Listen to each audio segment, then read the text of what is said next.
I'll go ahead and start. So yesterday, what I have covered is Azure Storage. And as part of Azure Storage, I have covered the topics like types of storage, like blob, file, queues, and tables. And we have also seen account types. What are the different account types in Azure Storage? Types of blobs, block, page, append blob. And difference, we have seen the difference between file storage and blob storage and different replication strategies in Azure storage, like a locally redundant storage strategy, zone redundant, geo redundant, read access geo redundant, geo zone redundant. So these are the five different varieties or different strategies of replications we have seen, and what are the things we need to consider when we are choosing these replication strategies we have seen. And also, I have shown you a demo on Azure Storage. And the pending part, as promised yesterday, so I'll be showing you the Azure Storage Explorer and AZ copy. So what I've done, I went ahead and I downloaded AZ copy and Azure Storage Explorer. So how you can download is download, just put Azure Storage Explorer.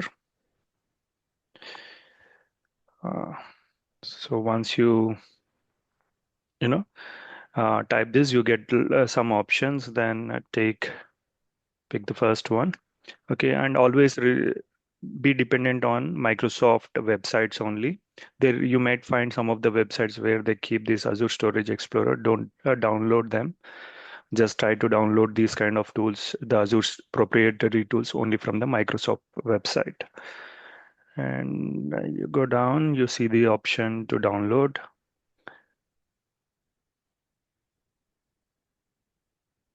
See, this is the option to download. So once you press on this, depending on your operating system, mm, you can download. If you are using Windows, pick this one or this one, depending on the processor. I have chosen this one, Mac OS 64. And if you are using Linux or Ubuntu, you can pick one of these two. So I have picked this one and I have downloaded. And so it's right here.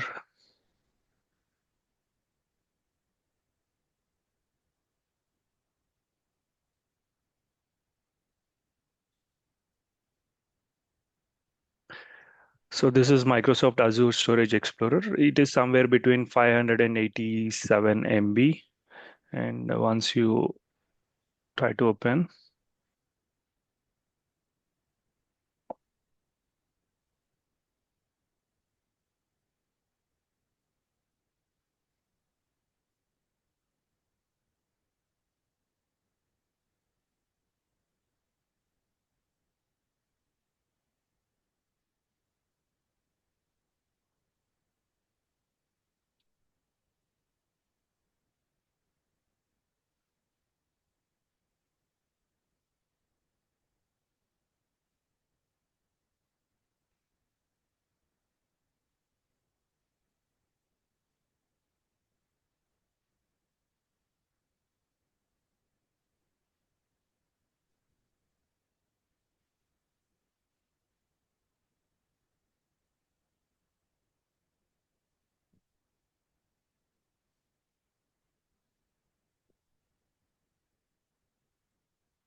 so now once you open it, it is asking for license to accept, and you just go ahead and I click on I accept.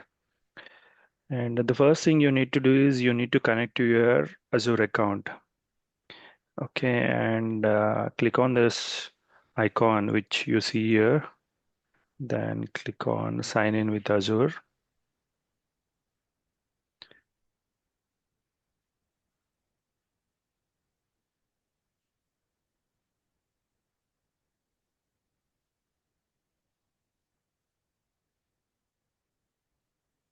This is Azure, then click on sign in. So this has taken me to the login page. So it says authenticated. You can return to Storage Explorer. You may need to authenticate again if you close this browser tab. So I will not close that. So I am now signed in. So once I logged in, right, I can see the different subscriptions I have. These are all my subscriptions which I have used before, and this is the tenant ID which I'm currently using. And just connect again, then Open Explorer. So once you click on Open Explorer, you will be seeing this storage accounts. So right now you can see these, but I don't think it will list any of the storage accounts because the one which I created yesterday, I have deleted it. Okay, so if you have a bunch of storage accounts, like if you have joined a company and started working there, you will see a lot of storage accounts here listed. Everything you can see here. And once you open each storage account, you get these options: blob container, file share, queues, and tables. And you can work on that each one of them. So that's how it will look. It's a very easy tool. You can easily navigate across at the different options, and you can upload or download things from here. So that's how this Storage Explorer can be used.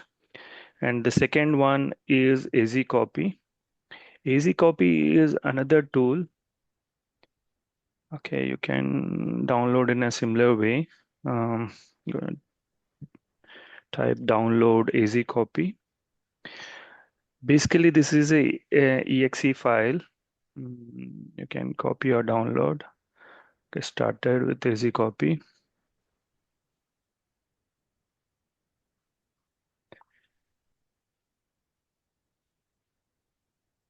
Yeah, here is this one. So it started downloading. Okay, I can see it's getting downloaded. And AZ Copy, once you download, you can use this for, it is basically this will help in running the CLI commands. So this, where are this? See, this one is a AZ Copy, one of the command. So you just want to copy from your local to the blob. This is the command you need to run. And you need to make sure that you are in the same path where it identifies this AZ copy, or else you need to go ahead and add this to the environment variables of your system so that it gets easily identified. And some of the commands I tried to check in ChatGPT. If your organization is using Copilot or any other tool, go ahead and use that. That comes very handy. And the main one is, which I used before, is the sync command. See what is happening in the sync command. So um, we were maintaining this learning uh, pages, learning videos in the organization. Like there are few trainings happening. Those are the learning videos of my company, the internal recordings, which we want to push it across the different regions of US. So that in that scenario, we have used this one. So we have kept a bunch of AZ copy commands. So the main file we used to keep in one of the folder, the learning virtual machine. Then we used to copy to the blobs, which are in the different regions. Okay, so this sync command will run like every 5 minutes or 10 minutes. That kind of option is there, or you can keep it every 1 hour like that. Now, this if there are any differences between the this folder and this path, this container, right? What it does, it will copy only those changes. It will not copy everything. Only the differences will be copied. So that's one good part of this AZ copy sync command, and it's very faster, very fast. The GBs and terabytes of data can be copied in in few minutes. If you are trying to copy it, drag and drop or any other option, those won't be that much faster. This one will be much faster. The most reliable one, um, lift and shift, those kind of things, all you can use AZ copy. For that kind of activities, you can use AZ copy.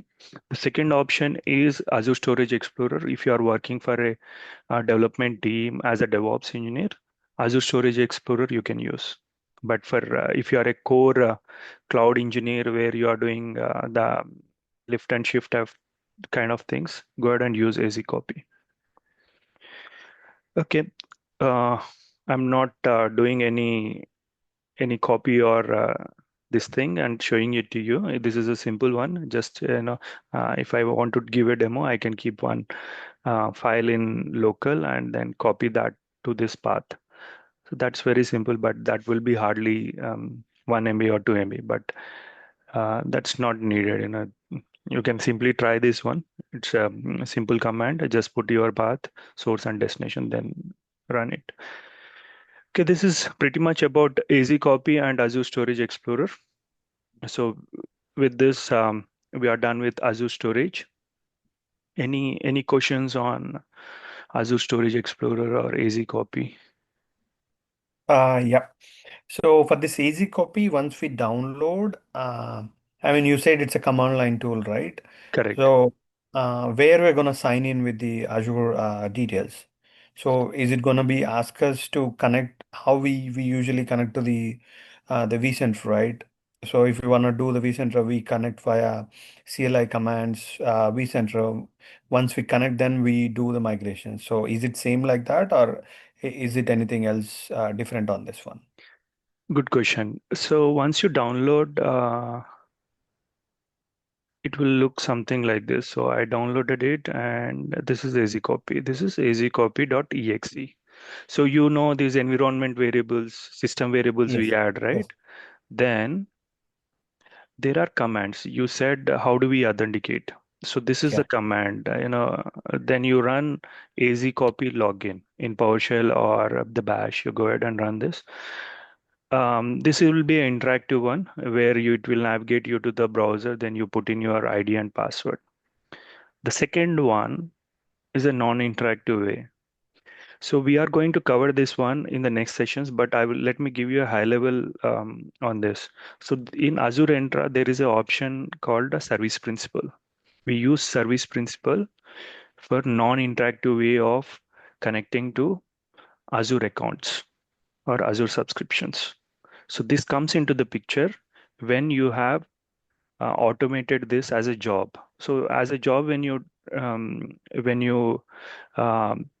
do the configuration, what happens? It runs every 1 hour. Every 1 hour, we won't come and log in, right? It has to log in by itself and then do the sync. So this Yes. service principal works similar to service account. So now the service account concept is gone. They use service principal in Azure. Then again, a new one has come, managed identity. They are using user managed identity and service managed identity. So this service principal we use to log in. Then Got you it. go ahead and run the AZ copy commands. Your question is very much correct because we need to authenticate to the blob, right? This is our blob in our subscription. If we don't have access, how we can write? So this we should log in. Understood. Yeah. Did I answer your question? Yes. Yeah. Okay. Any other questions before we move to the next topic? Mm, No, Ramesh. then from my side. Okay. Yeah. Thank you. Then the next topic is app services. This is one of the easy topics, and most of the options you see, uh, and everything, right? We can easily navigate in the portal and check across. Okay, and in this topic, in this session, it will be like 70 to 80% of the labs we'll be doing. Okay, as part of this topic, I will be covering what are app service plans, what is scale up and scale out, configuring Azure App Service auto scaling, What are deployment slots? How do you create custom domain names? How do we configure this custom domain? Backup and restore. And for app service monitoring, we use application insights. We'll be covering that. And demo, we'll be covering, we'll create app service plan, then we create app services. I will give you a walkthrough what is a scale up and scale down, scale in and scale out. Auto scale based on metrics, auto scale based on instance count, and staging deployment slot and configuring web app deployment settings. And how do we swap the staging slots? And also adding identity provider. How do we add identity provider and how it works? What are the different identity providers available for app service? What is SCM? We also call it Kudu. Adding environment variables, adding custom domains. How do we configure backups? Where can we configure backup and how it works? And we will also see the application insight. What is the dashboard, the monitoring part? Where can we see the failures? What are the live metrics? These all things we will be seeing as part of demo.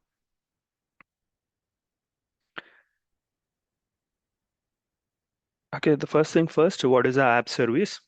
So using app service, we can create websites, mobile backends, and web APIs. So these websites, mobile backends, web APIs, so these all can be hosted on app services.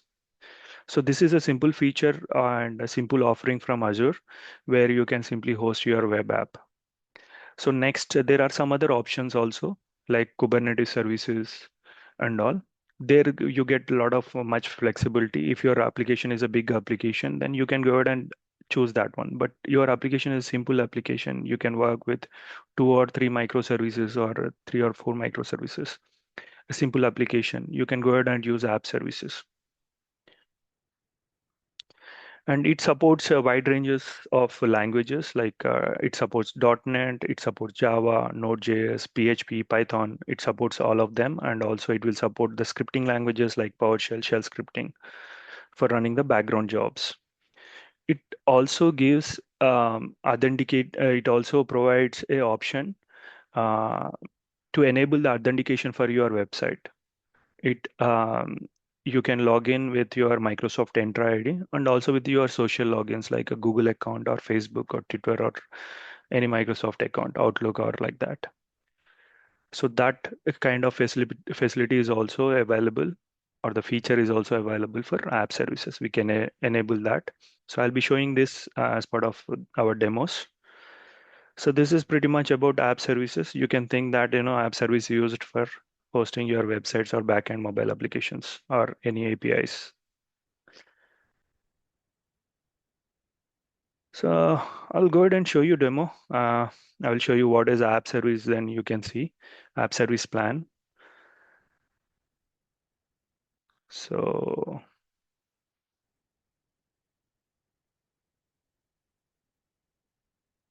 so this is I already logged into my Azure account.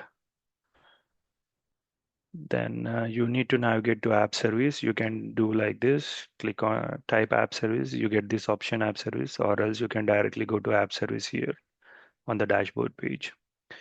Once you click on app services, you get the option on top to create. Click on web app. Then you need to go through this wizard. You need to choose your subscription. If you already have a resource group, then go ahead and choose that one or else create a new one. I want to create this for my dev environment. I will say my org hyphen dev hyphen rg. That would be my resource group name. And web app is this is my org hyphen app demo. This is just the name I want to use. So if you uncheck this one, so if you select this one, there are a couple of a string gets added here. Okay, this is for it says secure unique default host name. So just for security purpose, it is adding some of the rogue strings here. Uh, so that it becomes difficult for difficult to identify this host name. Okay, I will deselect this one. Now it is my website name is myorg-app-demo1.azurewebsites.net. Azurewebsites.net um, comes as a host name domain, default host name domain for all the app services. And runtime stack, um, you can either choose code or container. If your code is in GitHub, you can choose code, or if you already have container, you can choose the container. If you have already created containers like with the Docker or something, and you have them in container registries, where container registries are the place where we create the Docker images and keep them. And once you select this container, it gives you option to pick the container images from there. However, I don't want to complex this. Let me choose code. So my application is Java 17. Java 17 is a much stable one. Java 21 is latest, and still I think Java 24 is right now available as well. Let me choose Java 17. In my org, we are using Java 17. Hmm, I will keep this as it is. Linux region. I prefer choosing Central US. Okay, this is the one I want to show. This is app service plan.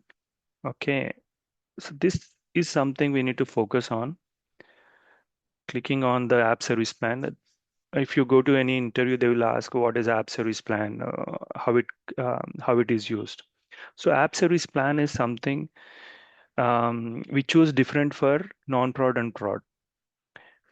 Okay, so this is the place where you get a option to choose your plan. Like in the plan, what options are available? Like if I take the free tier, it is entirely free. I don't get charged. Even it is my paid account, I won't be charged. But it runs only 60 minutes per day. CPU, I can use 60 minutes per day. And virtual CPUs are not available. So it gives 60 minutes. Memory is 1 GB and remote storage 1 GB I get. I cannot scale. Instances I cannot increase. And next is a basic B1. This gives 100 minutes of CPU utilization, and one CPU is allotted, and memory is 1.75 GB. 10 GB of storage is available. So this will be like per instance, this is charged 1.498 INR. So I can scale up to 3 instances. That will be 3 times. If I am using 3 instances at a time, it will be 3 into 1.498. Then if you calculate, it will be this much per month per instance. So these are other things like P0, V4, it again gives virtual CPUs this much. So similarly, these all are available. For non-prod, you can choose a smaller one, like you can go for 2 CPU, 8 GB RAM, 250 GB storage, 30 instances like that, or you can go for a smaller one as well, P0, V4 premium. Okay, we don't use a free or basic one. I think we are using P0 V4 and P3 V4, which are like 32 GB and 8 GB RAM like that. So that is for the prod. So now that I want to create for non-prod, I will select the premium P0 V4. Okay, not only this, these are the hardware things it is showing. There are other features also. If there is a radio button here, select this one, feature view. So for P0 V4, which I am going to select for this demo, what it does, what other features it has. For free tier, it won't allow you to add the custom domain, but for P4, P0 V4, it will allow you to add the custom domain and rest of them as well. And also auto scaling rules I can add. So I want to show you how we can add the rules and explain you with a demo on this. So I need the rules.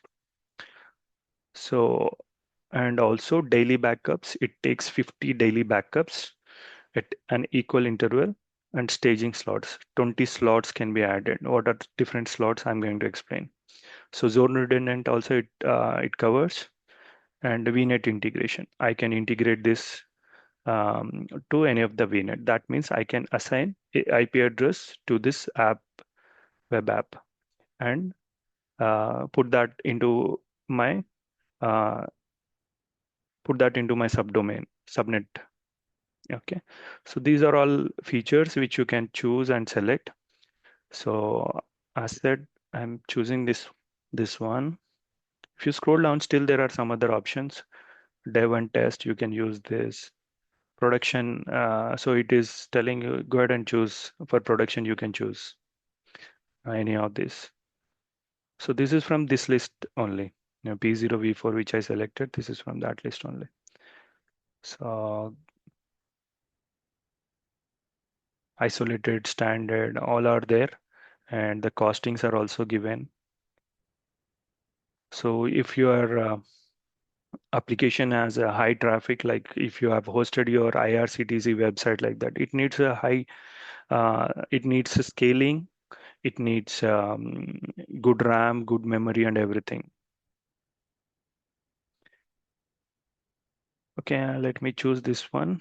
Mm, Select, and I will say the plan as ASP hyphen ASP means Azure Service Plan, and this is for non-prod. Okay, not V3. I choose P0 V4, and zone redundancy. I don't want zone redundancy. I don't want database deployments. See here, it gives a option to directly deploy your website from GitHub accounts. If I'm managing my code in GitHub repository, I can choose it here. And if I say enable, so this is, I have a GitHub account. So it is listed already here because I have already logged in before to check one of the labs. So organization, you can choose, and which branch, the main branch or develop branch or like that you can choose. And once you move ahead, it tries to connect with that account as GitHub Actions account. Then it tries to do the deployment. But anyhow, at this moment, I'm disabling this one. Networking, public access is on, and virtual network integration is off. In general, if you are working for corporates, this will be off, and this is on. And you need to select your VNet, then your subnet. So that allows you to keep your app service in one of the local VNet subnet. But we don't have a VNet and subnet for this lab. So just continuing with that, but make sure to remember that this is how it will be in the corporate. Okay. And that will be this app services or key vaults or storage, whatever we create, they will be part of the local intranet VNet and subnets. Changing this back here for lab purpose.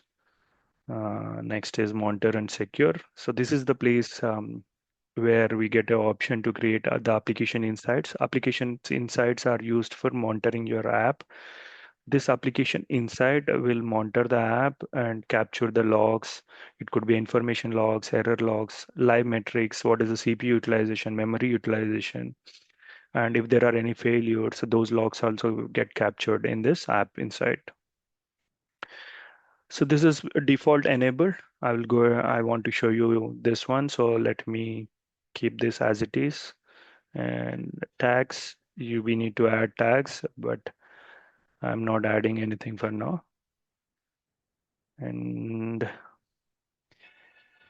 review and create. So this is how we create a web app, and this page is the summary where you need to validate your options, what you have given. Subscription is this is my subscription. Resource group is this, and this is the name of the web app, and runtime stack is 17. So my application is Java 17. This is important because you are running um, Java. You have the base runtime is Java, and you are trying to deploy Node from the GitHub Actions, or the source code is Node. Then it won't work. So the platform is Java and you are hosting Node, and the platform is Java and you are hosting a .NET application. So they won't sync, and your application may not work. So you have to make sure you are choosing appropriate runtime stack. If your application is .NET, choose .NET. If your application is Java, choose Java.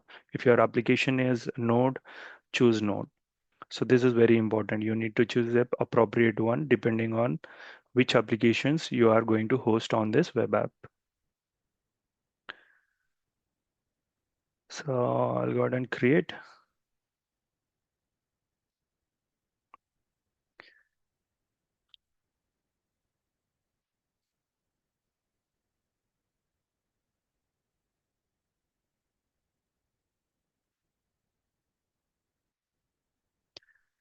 So in the notifications, you can see deployment is in progress.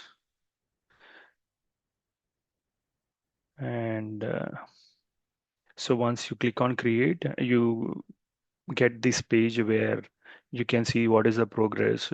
So we have given multiple options in the wizards to create the app service plan, app insights, and everything. So those all get created along with the web app.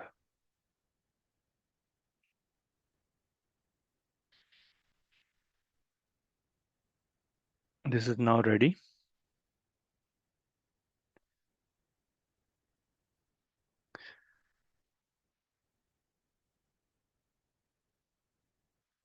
So next, we have seen what is how we can create app service plan. We have seen how to create app service. I want to show you what is scale up and scale down, and scale in and scale out.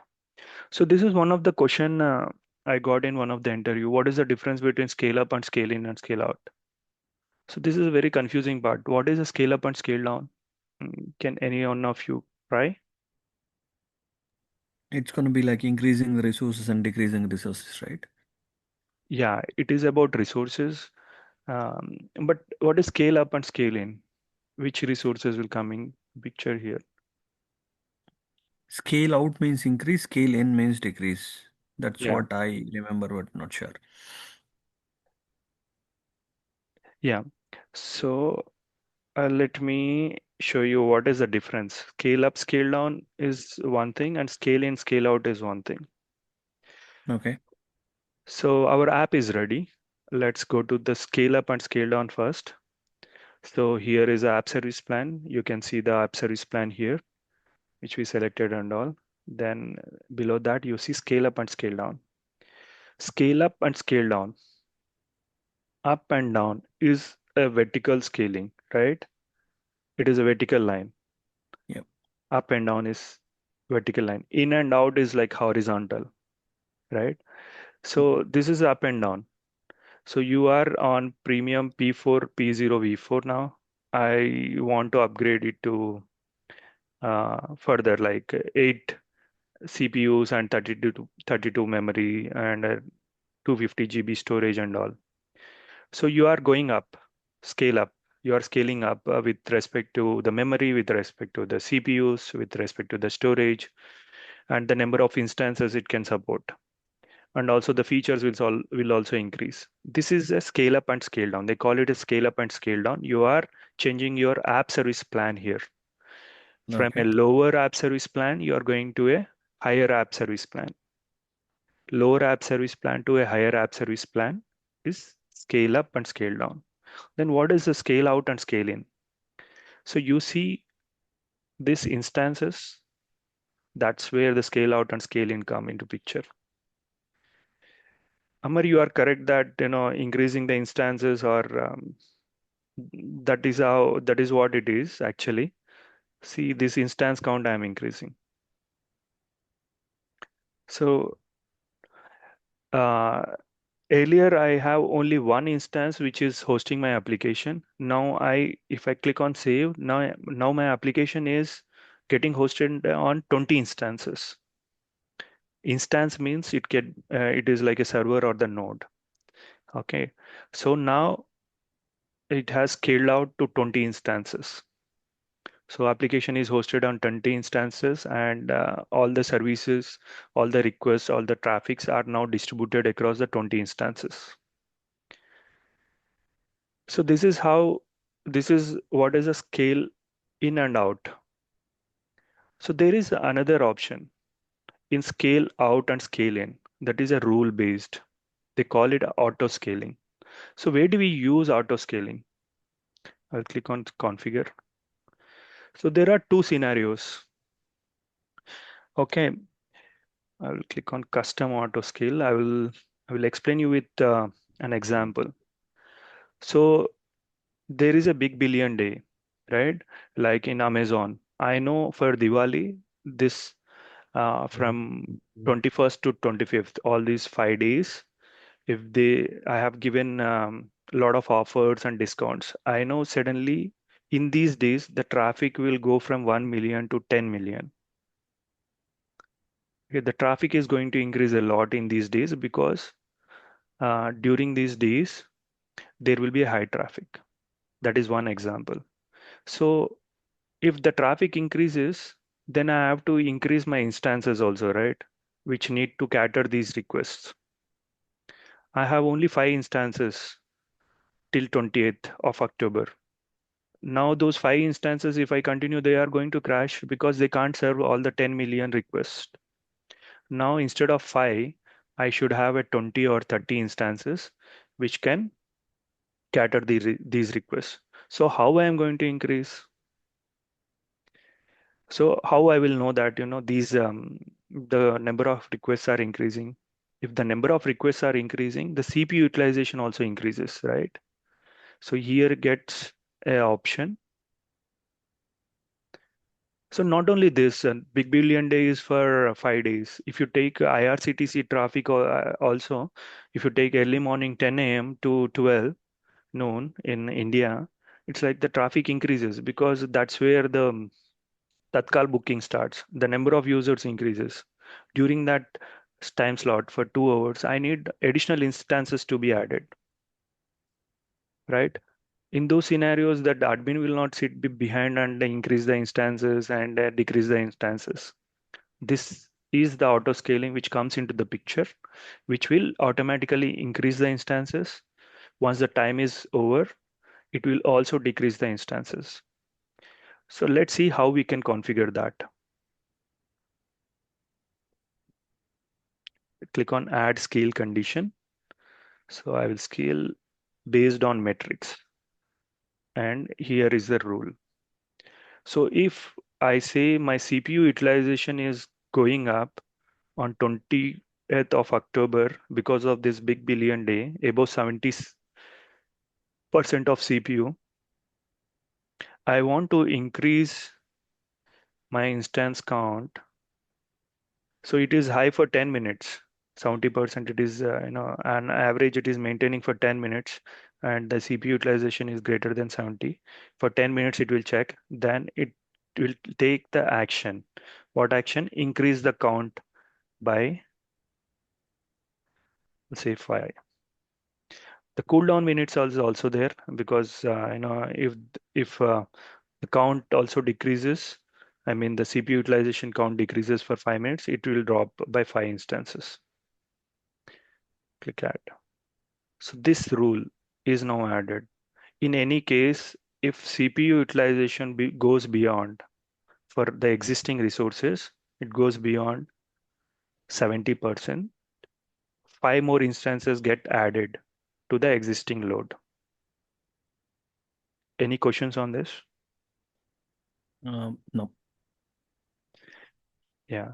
And similarly, so once if IRCTC after 12 o'clock, there won't be that much traffic, right? The users will do their work and they log out, and the traffic will suddenly drop within 30 minutes or like that. Then the instances count also should reduce. Earlier, 5 instances were catering till 10 a.m. Now, suddenly, because of this rule, the 10 instances, it has gone up to 10 instances. So as part of cooldown, it will be reduced, but also you can keep one more thing, like if the CPU utilization goes beyond or below, sorry, not beyond, below 30%, I want to reduce few instances to save my cost. Like I already have 5 instances, then I will say less than 30, I will say 40%. 40, then in, don't decrease count by 2. And keep it to instance count to add. So you see here scale out, scale in, scale out, scale in. So scale out is it is increased, scale in is it is getting decreased. So this is how the auto scaling can be configured. And now click on save.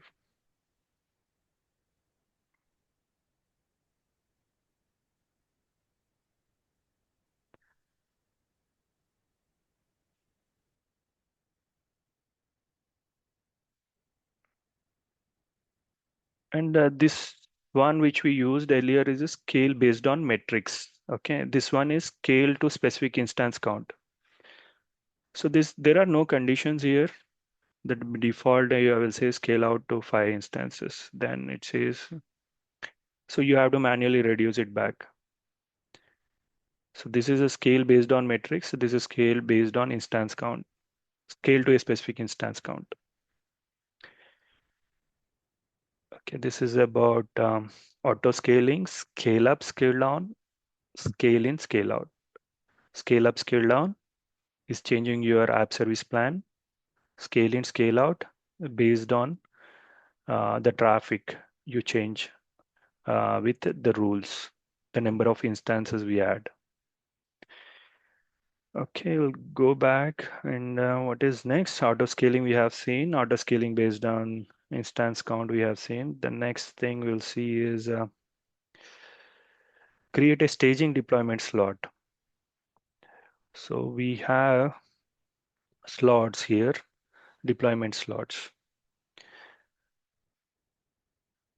So not only that, when you do the deployment, it basically deploys to one of the slot that they call it the default slot is a production slot. But you can also add one more slot. You just want to make sure before I move it to this production, I want to test it in one more slot of the same application. Then you can create this. I will say stage slot. I will say clone it with what is there in production.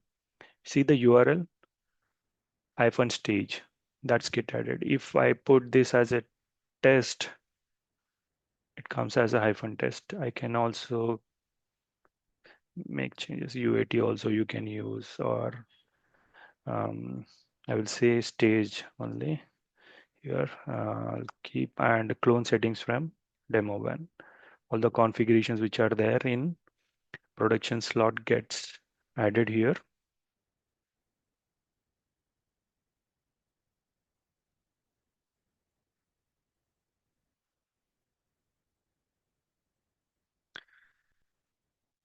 So this is for knowledge purpose, but no, this option was there from last 10 years, but I never came across using this option. Generally, organizations, they create a new web app for stage, a new app for dev, new app for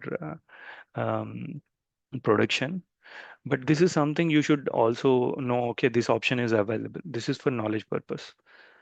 Okay, and in stage, you do the deployment to the stage. Okay, then you do the testing. You tell, okay, this is the URL. You go ahead and test.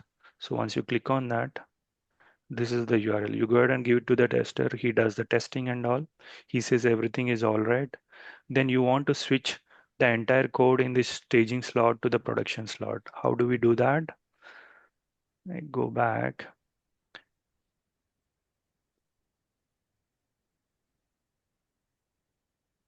slots. This is the production slot and this is a staging slot. You get an option to swap. So what happens? Microsoft says that use this option because you have a least downtime. It will, what it does, it will just switch the code in stage to production, or it will be pointing the entire the URL to this code. So I click on swap.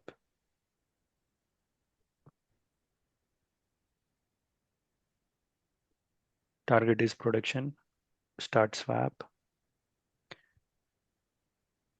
So it will switch the production code to stage and stage code to production, and the downtime is very less. So this is one option. If somebody is asking, so how you can maintain the downtime when you are using app services, you can give this option as a, we can use the deployment slot and we can swap the slots, and there will be a very less downtime. I won't say it is zero, but it will be maybe in microseconds or seconds. So this is one option.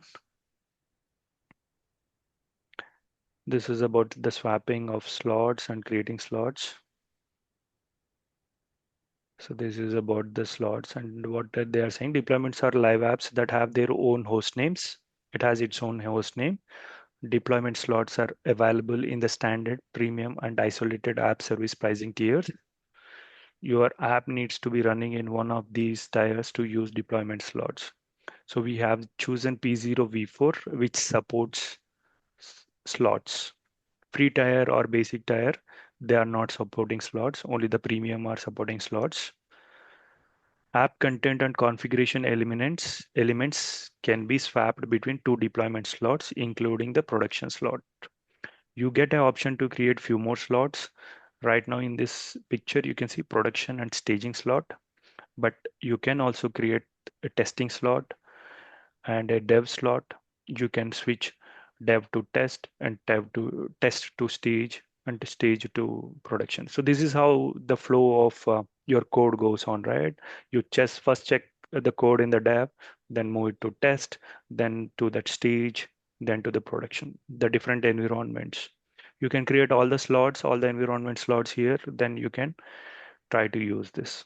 So that option is also is available in app services. Next, in the demo, I have these things in list. Okay, what we have next is add identity provider, connect to SCM of app service. So I will show you this one first. What is SCM? SCM means source content manager or source control manager of app service. I want to see what is the code which is deployed to app service. So how I can check? There is a simple way to check. Copy this domain name, open a new tab, paste it. Okay, this is my URL, but you see, this is Azure website.net, which is a common for all. Just add scm dot here, site control manager. Your website name will be as it is in the front, then click enter.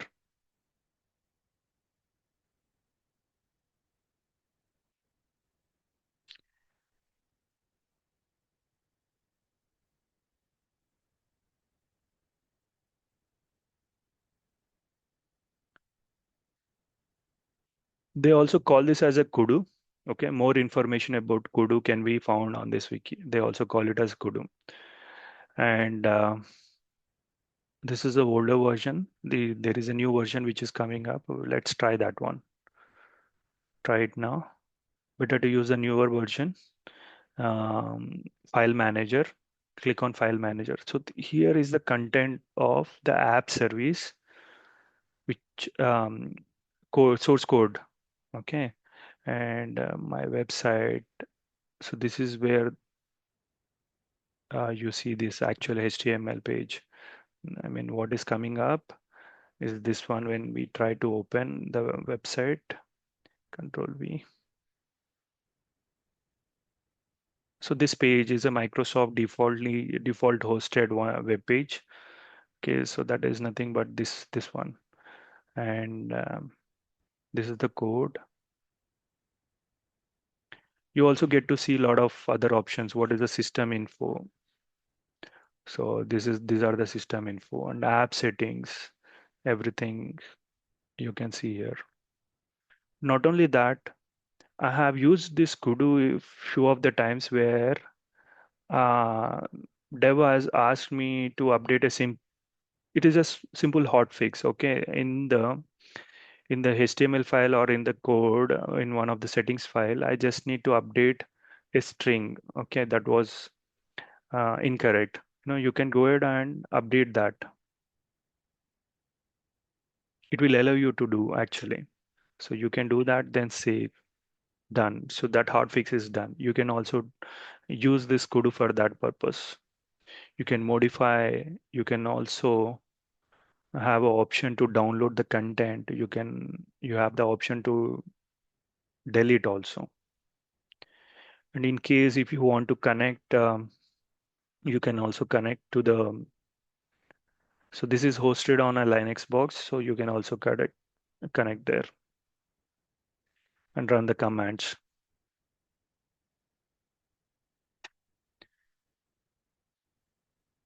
Go back. So this is about SCM and environment variables. So this is one important thing which I keep coming across frequently, maybe every week. So what is that which a developer wants from this? This is an environment variable. These are the inputs which are passed. So in this environment variable, right, what you can see, the key value pairs. This is the key, this is the value, key value, you can see. So these are passed as inputs to your app service. So your app may not, you can't hard code everything, right? Like, for example, your app is now connecting to your database. So database connection string should be passed to the app, right? I cannot hard code that in my source code. How do you pass it? You pass it from here. You put the connection string, database connection string, then you pass it from here. You see here, this is the application app inside connection string. This is the instrumentation key. This is also something which is already added during the deployment because the application inside which is created is now connected to the web app which we created, which is taking live metrics from app service. So this is passed. The instrumentation key is passed, and this is now passed to the app service source code, and it is collecting the live metrics. If there are any failures and all, it is collecting from here. So you can pass the connection strings, you can pass any other inputs or whatever the parameterization you want to do you have done for your application. Those parameterized values can be passed from here. Okay, this is one thing. The one thing you must know. I'll go back. And also when you are, so not all things can be kept here because anyone who logs in, they can see this values, right? So we generally put the secrets like the connection string, as I said, right? Database connection string. I don't add directly from here. I will say DB connection string. And then I don't want to add the DB connection string here because it has a secret which everyone can see. So in that case, what I do, I keep that as a secret in my key vault, then pass it um, as a string, which uh, let me show you that. It's easy for me to explain if I show you. I actually copied that. Mm, yeah, this is how I will pass. I'll copy this, Control C. V. So now I am telling, so I have kept my secret DB connection string secret in this particular secret of my key vault. I have not covered key vault. For now, you understand key vault is a place where you can save or store your secrets, which only which is only few can access. Okay, so I kept this DB connection string, my secret here. Go ahead and pick from there. Okay, it says that the value is here. Go and pick from there. Then you click on apply. Save, and you just apply, confirm.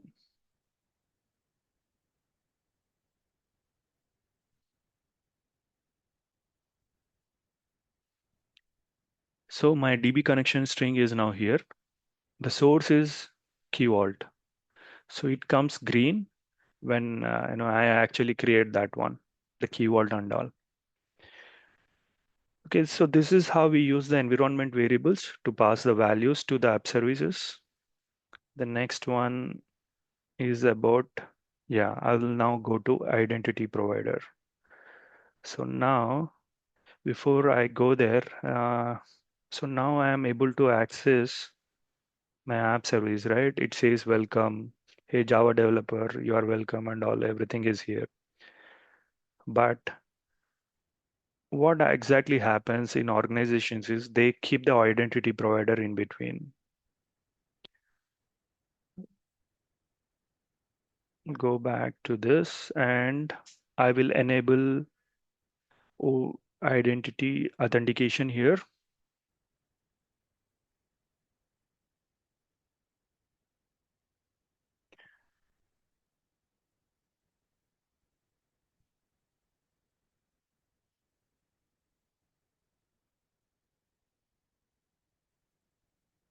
Any questions on environment variables or anything so far? It's like you meant to say we are putting in the safe, and we are giving the safe address to the in the variable, which will go directly and pull from there and run the app, right? Co- Correct, exactly. So that's Okay. how it works. These are the inputs to the app. Yeah.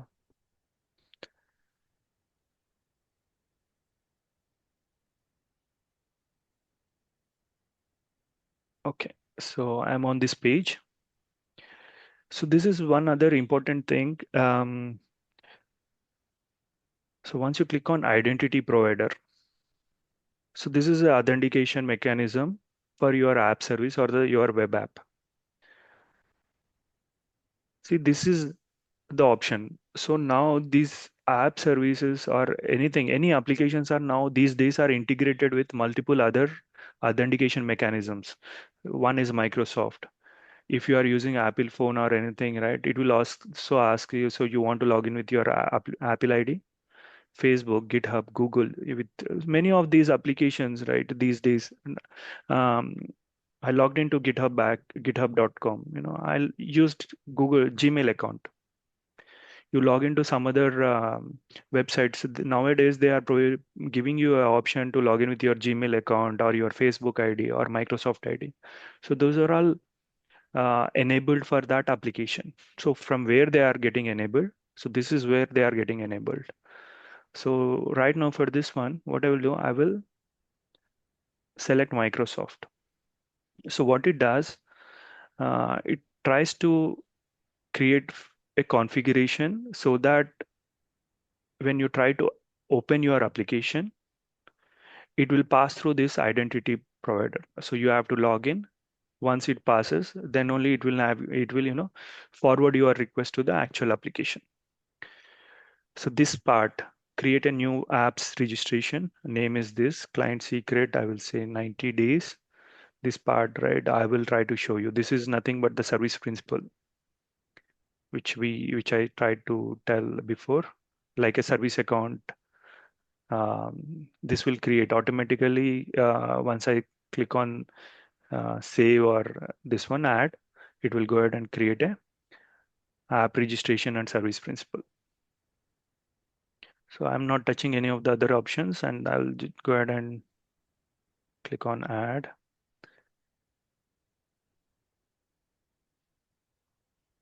So right now I have enabled Microsoft authentication.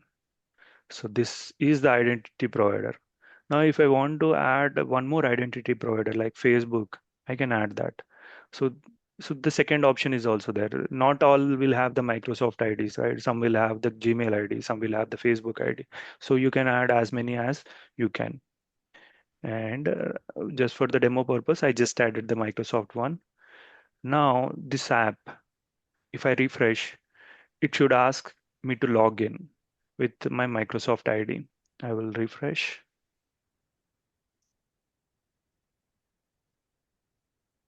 See, it is asking now. Permission requested. Now that it is a single sign-on, I already logged into my account from Azure, right? It tried to pick this one. Are you trying to log in with this? And it has verified with this. And if I say accept, it should navigate me to the page. Okay, so I can see the welcome page now. So this is how you can add identifier. It's already 9:07. Can I take another 10-15 minutes? I will finish up. Or do you want me to take tomorrow? I'm okay. How about the other Uh, person? Fine for me, Ramesh. Okay, I'll just try to cover up quickly. And we are just left with two or three things. We have done these things, and custom domains I will show you in the last. It takes 5-10 minutes, but backups is a simple configuration which is already there. You just need to know how they are configured. Okay, go to this backups option. By default, 50 backups are taken every day, right? So you can see refresh, I think. So generally after you wait for some more time, you get to see your backup here. It says every 1 hour. Now I don't have anything. By end of the day, you'll see 24 backups. If I come back tomorrow at the same time, you might see 23 backups available here. And you can select and restore. You can do that. If you want to do a custom, configure custom backups, you can also do that. Custom backups will allow you to store these backups in one of the storage accounts. So if I have a storage account, it will, it will show you in the drop down. And container is nothing but a folder. You can create a container with the backups for my org app demo one. You create the folder, just choose this one and schedule it. If you want to save, set a schedule like which day you want, or like that you can select, and every 30 days or 60 days or every day, uh, and just save it. You can save them too. Basically this will allow you to save your backups to a storage account, to one of the containers which you choose. Okay, any questions on backup? Yeah, this is a straightforward one, but most probably we may not use this one because in organization they maintain our source code in their GitHub repositories. They maintain the versioning and all. This can be an option too. Option one is they try to maintain everything and handle everything from there. The dev will try to handle from their side. But this is one option. We can also tell the development team, we have this backup available. At this time, I have this backup. So the system has gone down at 8 a.m. in the morning, but I have a backup which is taken at 7 a.m. So I can provide you with the code. You can restore or give it the storage account details, or download and give it to them. So this comes handy in such scenarios. Application Insight, uh, this is used for monitoring. And if you scroll down, as I said earlier, in environment variables, I have this application insights. So these are now passed to the application, and this is the application inside, and the app is trying to connect with this application inside with this key, and this application inside is now storing all the live metrics and all of the application there in the app insights. How can I go there? I go back to my resource group, which has all my resources, and the type is app inside. Go to this one.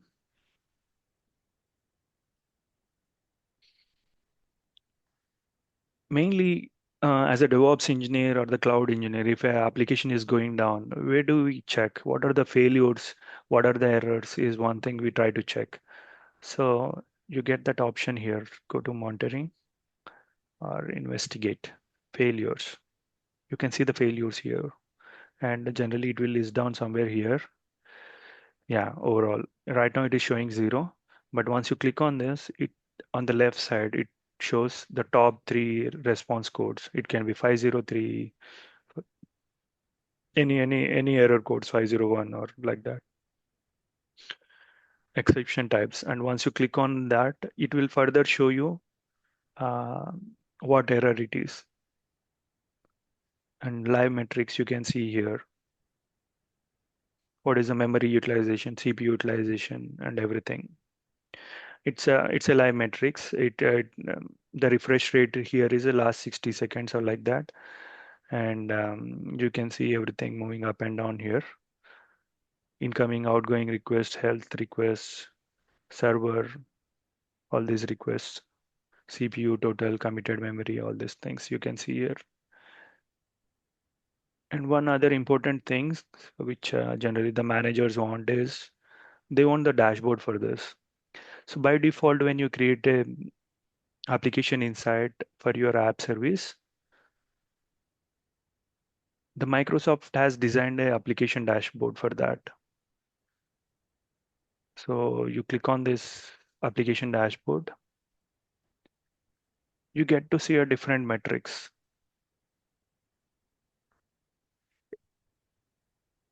So this is the application live metrics, two servers. I have two instances for this. And server response time, failure request, average, all these things.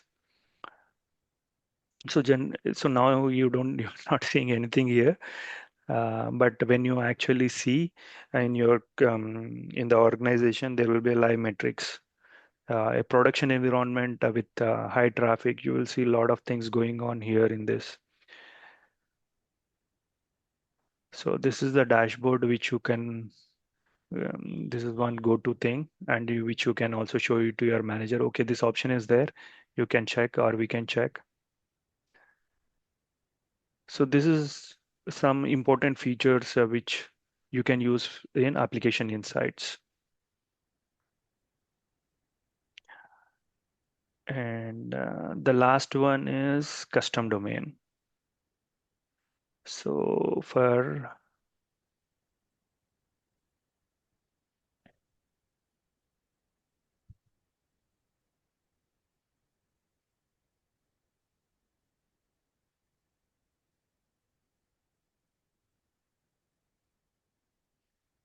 you can also configure a custom domain for this one. Like I hosted my application. So I have recently registered a domain, techlinesystems.com from GoDaddy. Okay, now I want, so if somebody types techlinesystems.com, that should navigate to to the application which I hosted on this app service. How I can do that is add a custom domain. I will say app service domain, all other domains. So I click on that. App service domain is it's a Azure one, but all other domains if I select, because that is something outside, right? So I need to select that techlinesystems.com. Okay, I've selected that, and I don't have certificate and also add certificate later. Okay, now I need to type again techlinesystems.com. Okay, as soon as I entered my domain name, it is giving me two of the records. So one record is an address record. It has this IP, and a TXT record. It has this. TXT record is basically for validating whether this is your domain or not. So as soon as I add a TXT domain uh, in my records of my domain, it gets validated. Okay, like the connection gets established, or a trust gets established between the app service and my domain hosted on GoDaddy. Then this address record is something that will navigate the request to this IP address. So let me quickly open my GoDaddy account. Mm,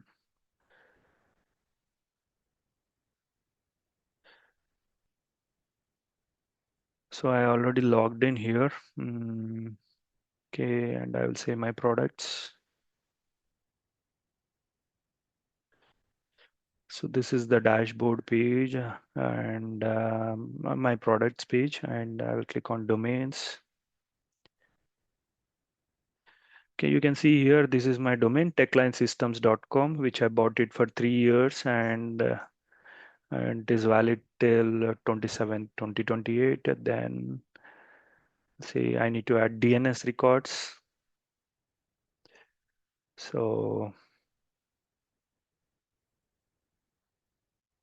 add new record, choose a record. The first thing I will add first is TXT record. I'll go back here, then I'll say I'll copy this,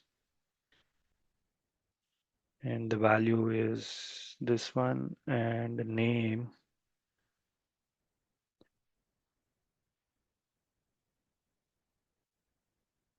add this, Control C, then paste it here. Then I will save it. I think, okay, I think I was testing in the morning, it is already added. Hmm, Let me check if it is already there.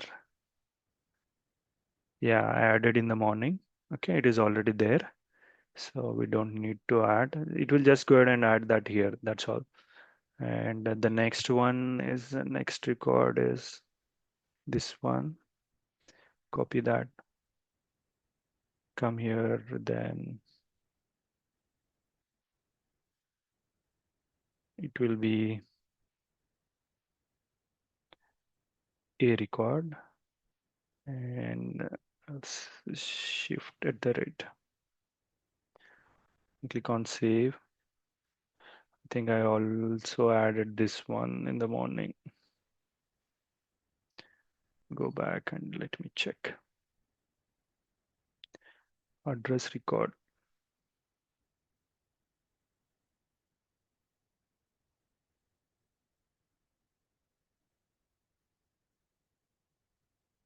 Okay, I need to add IP. Yeah. Record, then save.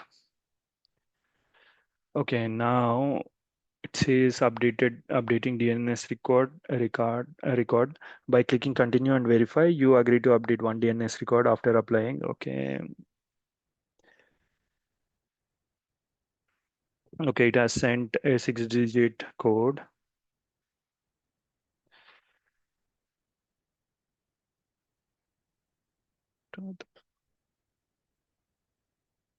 Let me quickly check in my mobile. Hmm, Yeah, I received the code 651877. Verify. So now this record is added here. Let me check where it is. Yeah, I see this address record now. So these are now added to my domain. Okay. You might be having your custom domain in Azure also. It will allow you to add these records. So these are the two records you need to add. Once you add, you need to click on validate.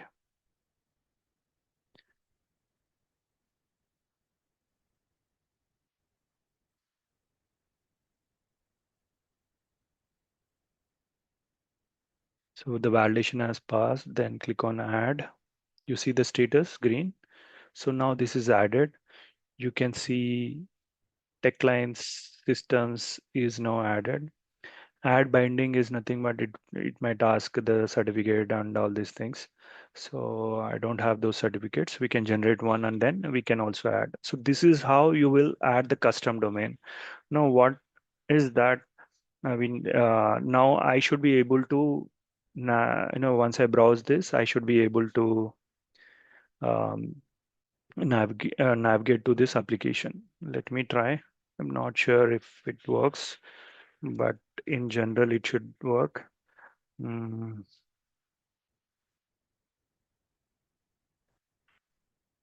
it's not on the website, maybe.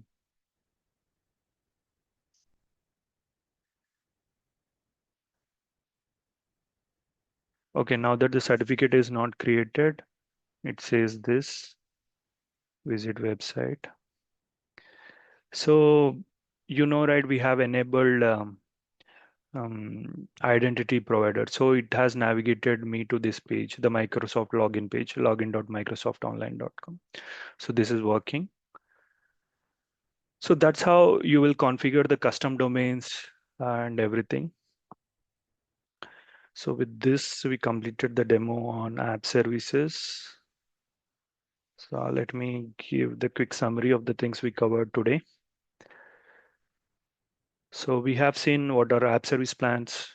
We have seen what is scale up, scale out, scale in, scale out, scale up, scale down, scale in, scale out.